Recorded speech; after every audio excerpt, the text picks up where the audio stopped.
শেখ হাসিনার পুলিশ গ্রেফতার করে আমাকে দিয়ে 164 করিয়েছিল।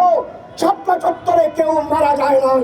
2013 সালের 5 মের এই দিনে শাপলা চত্বরে হেফাজতে ইসলাম অবরোধ আহ্বান করেছিল আল্লামা আহমদ শফির নেতৃত্বে। হেফাজতে ইসলাম ঢাকায় এসেছিল নবীর ভালোবাসায় নাস্তিকদের বিরুদ্ধে প্রতিবাদ করার জন্য, কিন্তু সেই সময়কার গদিনিসীন সরকার, স্বৈর শাসক শেখ হাসিনার সরকার হেফাজতে ইসলামের নিরীহ ওলামায়ে কেরাম, হাফেজ, আলেমদেরকে, ঘুমন্ত ব্যক্তিদেরকে রাতের আধারে শহীদ করে দিয়েছে।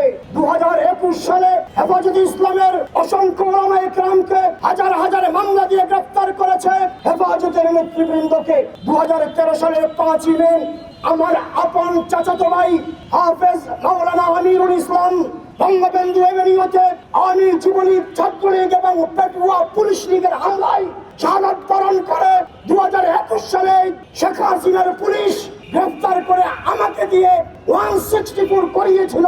শাপলা চত্বরে কেউ মারা যায় নাই, কিন্তু আমি স্পষ্ট ভাষায় বলতে চাই, শাপলা চত্বরের 3 জন শহীদের জানাজার আমি পড়েছি এবং তাদের দাফন করেছি। এরপরেও অসংখ্য শাপলা চত্বরে পড়েছিল। আমি যখন রাত 4টায় শাপলা চত্বর থেকে যাই, তখন এই শাপলার পানির নিচেও 10-12 জনের আমি নিজে পড়ে থাকতে দেখেছি।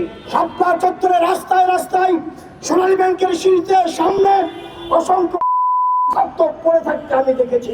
সকালবেলা ওরা ময়লার ট্রাক এনে বুলডোজার দিয়ে গ্রাম দিয়ে ময়লার গাড়িতে উঠিয়ে এখান থেকে নিয়ে গরম পানি দিয়ে রাস্তাকে ধুয়ে পরিষ্কার করেছে।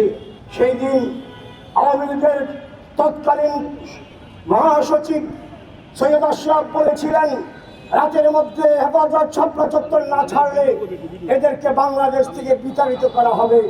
আলহামদুলিল্লাহ, হেফাজতে ইসলাম আছে, হেফাজত থাকবে।